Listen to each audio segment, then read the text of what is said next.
चलिए तो अगला टॉपिक शुरू करते हैं। आज हम पढ़ेंगे उत्तल दर्पण द्वारा प्रतिबिंब का बनना। ठीक है, तो आज पढ़ेंगे उत्तल दर्पण द्वारा प्रतिबिंब का बनना। उत्तल दर्पण द्वारा प्रतिबिंब, उत्तल दर्पण द्वारा प्रतिबिंब का बनना। ठीक है, उत्तल दर्पण द्वारा प्रतिबिंब का बनना। तो इसको देखते हैं। तो इसमें कितनी स्थितियां थी? इसमें दो स्थिति थी। इसमें कितनी स्थिति थी? दो। कौन कौन सी स्थिति? तो दिखा दे रहा हूं। ये दर्पण का ध्रुव हो जाएगा, ये केंद्र हो जाएगा और इसके बीच में फोकस दूरी हो जाएगी। ठीक है, अब वस्तु को किस साइड रखा जाता है? तो वस्तु को हमेशा लेफ्ट साइड रखा जाता है। ठीक है, वस्तु को हमेशा लेफ्ट साइड रखेंगे। तो लेफ्ट साइड रखेंगे तो हमारे पास कितनी पोजीशन आएगी? एक ये आएगा और दूसरा ये। दो पॉइंट हमें मिल रहे हैं, एक अनंत और दूसरा ध्रुव। तो वस्तु को हम कहाँ कहाँ रख सकते हैं? तो एक अनंत पर रखेंगे और दूसरा अनंत और ध्रुव के बीच में आप कहीं भी रख सकते हैं। ठीक है, अनंत और ध्रुव के बीच में कहीं भी रख सकते हैं। ठीक है, तो ये दो स्थितियां हमें देखने को मिल रही हैं। तो सबसे पहले इसको लेके चलते हैं। ठीक है, तो जब वस्तु कहाँ पे हो? अनंत पे। तो जब वस्तु कहाँ पे हो? अनंत पर स्थित हो। जब वस्तु अनंत पर स्थित हो तो इसको देखते हैं। तो ये उत्तल दर्पण और ये इसका वक्रता केंद्र, ये फोकस दूरी और ये ध्रुव। वस्तु को हमने कहाँ रखा है? वस्तु को हम रखेंगे अनंत पे। ठीक है, वस्तु को हम कहाँ रखेंगे? अनंत पे। तो अनंत से आने वाली प्रकाश किरण एक दूसरे के समांतर आती है। ठीक है, अनंत से आने वाली प्रकाश की किरण एक दूसरे के समांतर आएंगी। तो समांतर आएंगी तो मैं समांतर दिखा दे रहा हूँ कैसे आएंगी। तो समांतर आएंगी तो ये किरणें एक दूसरे के समांतर आ रही हैं। ठीक है, ये किरणें एक दूसरे के समांतर आ रही हैं। अब होगा क्या? होगा कि ये किरण जब समांतर आएगी तो फोकस से होके जाएगी। तो फोकस से हो के जाने का मतलब ये ऐसे जाएगी। ठीक है, और ये किरण फोकस से जाएगी तो ये ऐसे जाएगी। ठीक है, और दर्पण को तो भेद के जाएगी नहीं, तो ये इसका हो जाएगा इस तरीके से परावर्तन और इसका हो जाएगा इस तरीके से परावर्तन। ठीक है, किरणें जहाँ पर मिलती हैं तो इधर तो मिलेगी नहीं, इधर मिल रही है, तो जहाँ पे मिलेगी वहीं पे आपका क्या बनेगा? प्रतिबिंब। ठीक है, तो प्रतिबिंब कहाँ बना? फोकस पे। तो प्रतिबिंब कहाँ बना? तो फोकस पर। ठीक है, बिंदु आकार का बना है, बिंदु आकार का। ठीक है, और दर्पण के पीछे बना है। तो दर्पण के पीछे बनने का मतलब ये है कि आभासी। दर्पण के पीछे बनेगा तो आभासी। ठीक है, ठीक है, समझ में आया?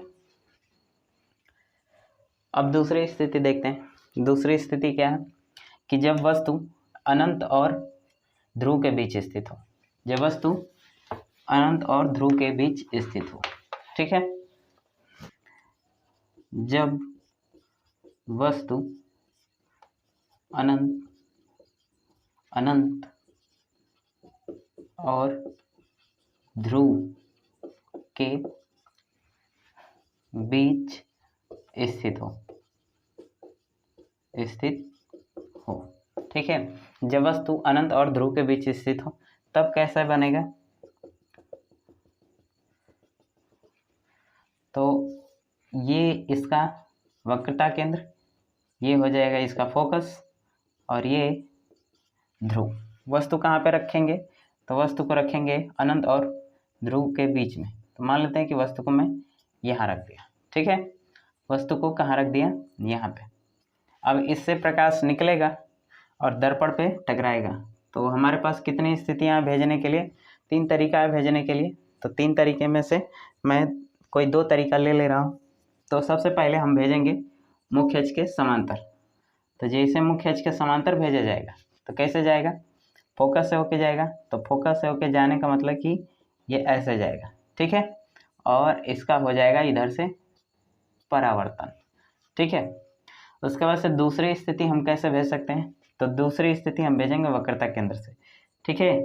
तो दूसरी स्थिति हम कैसे भेजें, वक्रता केंद्र से। तो जिस रास्ते से जाएगी उसी रास्ते वापस चली आएगी, तो ये हो जाएगा इसका वक्रता केंद्र, ठीक है। मान लेते हैं कि वक्रता केंद्र यहाँ पे है, ये है, ठीक। तो परावर्तन कहाँ पे हुआ है, ये ऐसे गई, जिस रास्ते गई उसी रास्ते वापस चली आई, और इसका परावर्तन यहाँ पे, किरणों को मिलाएंगे दूसरी साइड, ठीक है। तो मिल कहाँ पे रहा है, यहाँ पे मिल रहा है, तो यहाँ से हम मुख्य अक्ष पर रेखा खींच देंगे, ठीक है। अब होगा क्या कि ये वस्तु है और इसका प्रतिबिंब दर्पण के पीछे बन गया है, ठीक है। तो प्रतिबिंब के बारे में क्या लिखेंगे, प्रतिबिंब के बारे में, दर्पण के पीछे, दर्पण के पीछे छोटा बना है, ठीक है, और सीधा बना है, सीधा। और जब भी दर्पण के पीछे बनेगा तो आभासी बनेगा, आभासी, ठीक है। तो ये रहा स्थिति जब वस्तु अनंत और ध्रुव के बीच हो, ठीक है। ये कौन सा दर्पण है, तो ये है उत्तल दर्पण। कौन सा दर्पण, उत्तल दर्पण, ठीक है। तो हमने सभी स्थितियां देख ली, उत्तल दर्पण में भी और अवतल दर्पण में भी, ठीक है। अब आगे देखेंगे अगला टॉपिक क्या है,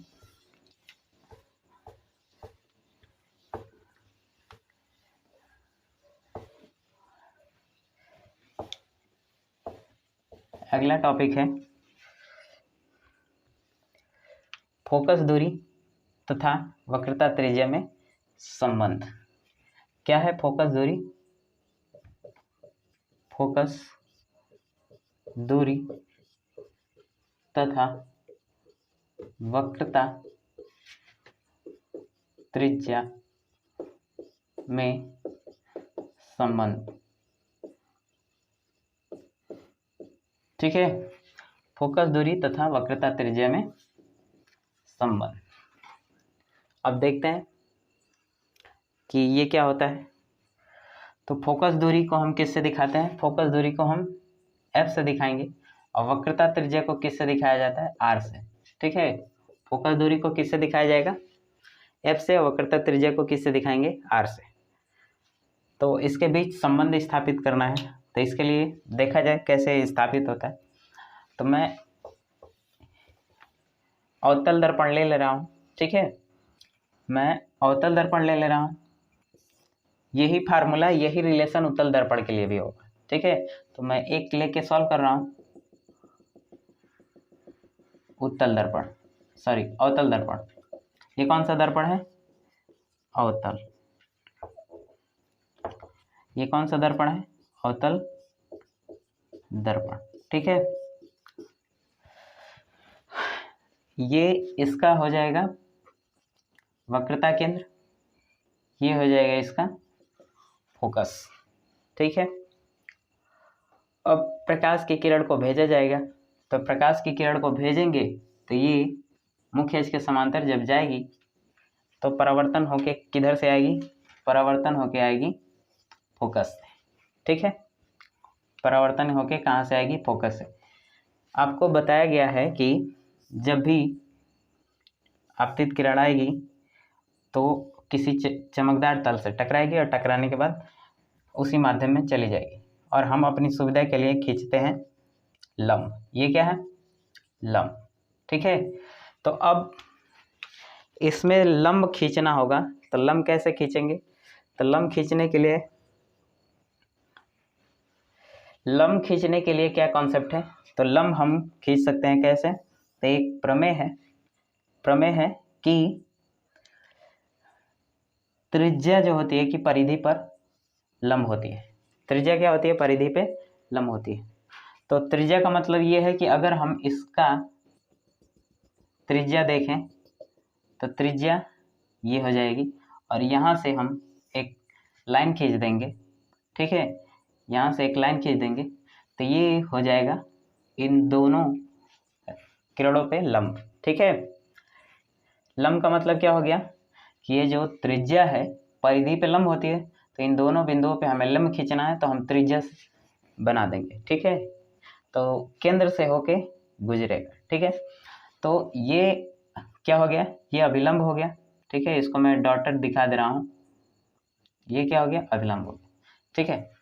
तो अभिलंब के साथ अगर आपतित किरण कोण बनाती है, अभिलंब के साथ आपतित किरण कोण बनाती है तो उस कोण को हम बोलते हैं आई, और परावर्तित किरण अगर कोण बनाएगी तो उस कोण को बोलते हैं आर, ठीक है।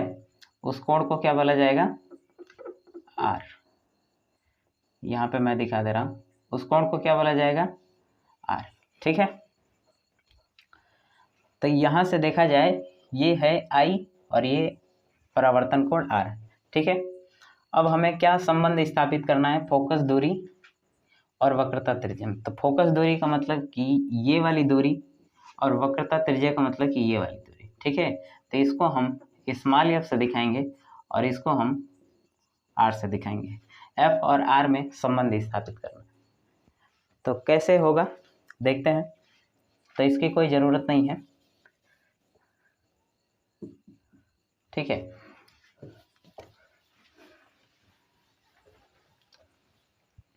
तो होगा कैसे? यहाँ से अगर देखा जाए कि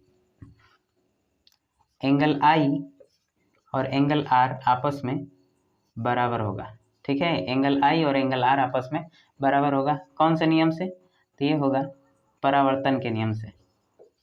परावर्तन के नियम से। परावर्तन का क्या नियम बताया गया था? कि आपतन कोण और परावर्तन कोण आपस में बराबर होते हैं, ठीक है। तो आगे देखते हैं, आगे क्या होगा। आगे यहाँ से देखा जाए तो इसका नाम अगर दे दिया जाए ए बी, और ये हो जाएगा दर्पण का ध्रुव पी हो जाएगा, ठीक है। तो यहाँ से एंगल देखा जाए, angle A B C, angle A B C, angle A B C, ठीक है। तथा एंगल बी सी पी, ठीक है, बी सी पी, ठीक है। ये दो एंगल, तो इसको मैं दिखा दे रहा हूँ कैसे है। ये किरण ऐसे गई है, उसके बाद से ऐसे आई है, और ये ऐसे, ठीक है। तो इस एंगल और इस एंगल की बात किया जा रहा है, ठीक है। ये ए बी और ये सी हो जाएगा, ये पी हो जाएगा। तो ये दोनों एंगल आपस में बराबर होंगे, ठीक है। ये दोनों एंगल आपस में बराबर होंगे तो कौन से नियम से? तो एकांतर कोण के नियम से। ये दोनों आपस में क्या होंगे? बराबर होंगे। तो यहाँ पर मैं लिख दे रहा हूँ कि ये दोनों आपस में बराबर होंगे, कौन से नियम से? तो एकांतर नियम से, एकांतर कोण के नियम से, ठीक है, एकांतर कोण के नियम से। अब आगे देखा जाए तो जैसे ही ये दोनों कोण आपस में बराबर होंगे, ये कोण आपस में बराबर होंगे, तो ये कोण क्या हो जाएगा? ये कोण का मान हो जाएगा आई, ठीक है। इस कोण का मान क्या हो जाएगा? आई। अब आप देख सकते हैं कि ये कोण आई है और ये कोण आर है, दोनों कोण आपस में बराबर है, ठीक है। यहाँ से कोण आई और कोण आर जब आपस में बराबर हैं, जब आई और आर आपस में बराबर हैं, तो इस कोण के सामने की भुजा ये और इस कोण के सामने की भुजा ये, जब कोण बराबर तो भुजा बराबर, कोण बराबर तो भुजा बराबर। तो यहाँ से दिखाया जाएगा कि भुजा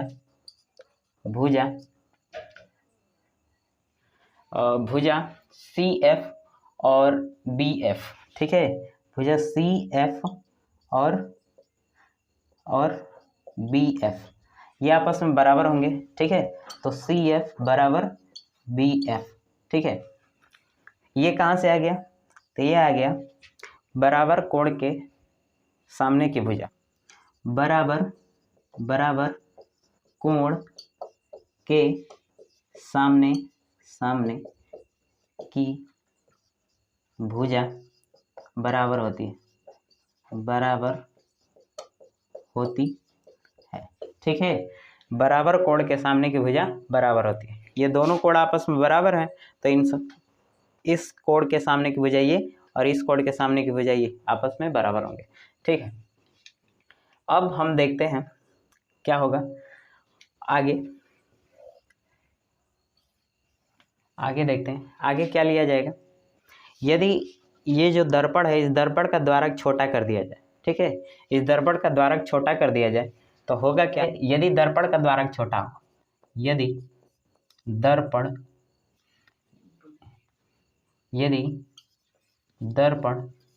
का द्वारक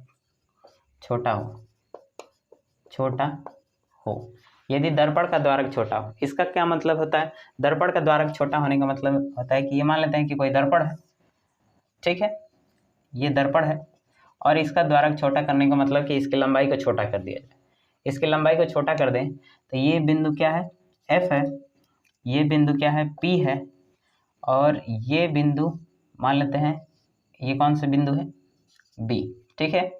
यहाँ से देख सकते हैं आप कि ये बिंदु F, ये P, ये B, ये P, यहाँ पे मान लेते हैं कि कोई कोण है थीटा, ठीक, यहाँ पे थीटा कोण मान लेते हैं। यदि दर्पण का द्वारक छोटा होगा,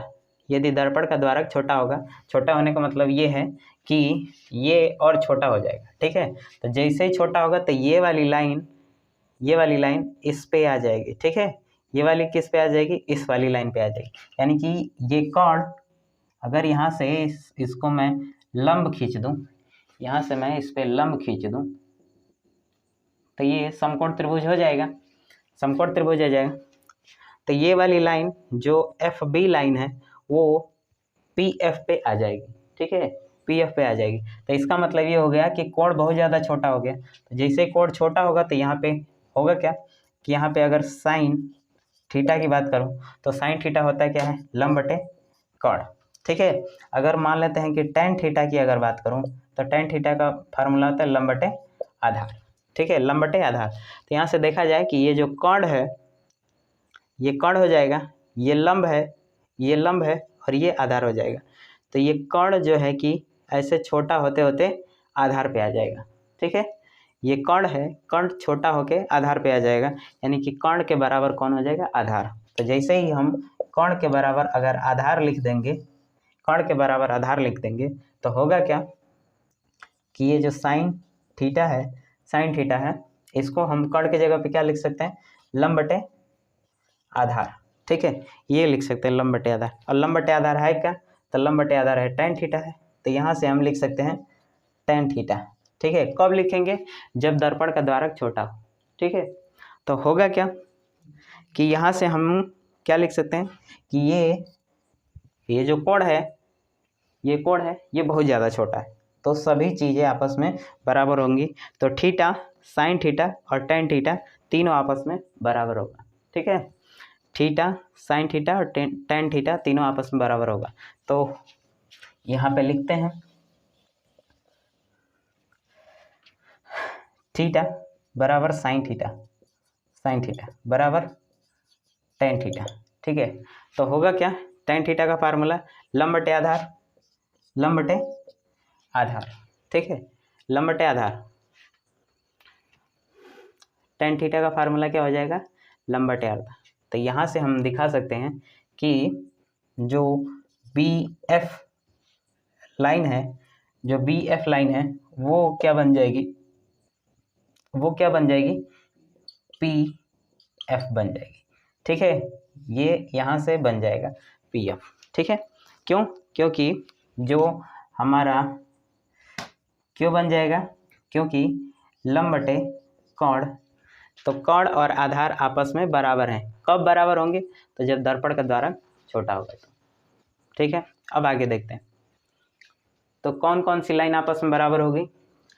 तो ये CF और FP सब आपस में बराबर हो गए। ये इसके बराबर है और ये इसके बराबर है, तो ये इसके बराबर हो सकता है। ठीक है, तो मैं लिख दे रहा हूँ सबको। तो CF बराबर BF बराबर FP, ये तीनों क्या होगा? तीनों आपस में बराबर होगा। ठीक है, अब आगे देखते हैं आगे क्या है। तो आगे क्या है, C और P की अगर दूरी देखी जाए, C और P की दूरी, तो C और P को हम क्या लिखे हैं? R, क्योंकि वक्रता केंद्र है तो परिधि से अगर हम केंद्र पर रेखा खींचे तो त्रिज्या हो जाएगी, तो इसको हम वक्रता त्रिज्या बोलते हैं। ठीक है, वक्रता त्रिज्या। तो अगर यहाँ से C और P की वैल्यू निकालें, C और P की वैल्यू निकालें, तो ये C और P क्या हो जाएगा? CF और प्लस FP क्या हो जाएगा? यहाँ से देख सकते हैं कि ये जो यहाँ पे CF है, ये ये CP है, C और ये P है, तो CP दो भागों में बटा है, एक F है। तो यहाँ से और यहाँ से ये दोनों की लंबाई जोड़ दें तो इस लंबाई के बराबर हो जाएगा। ठीक है, तो मान रख देते हैं।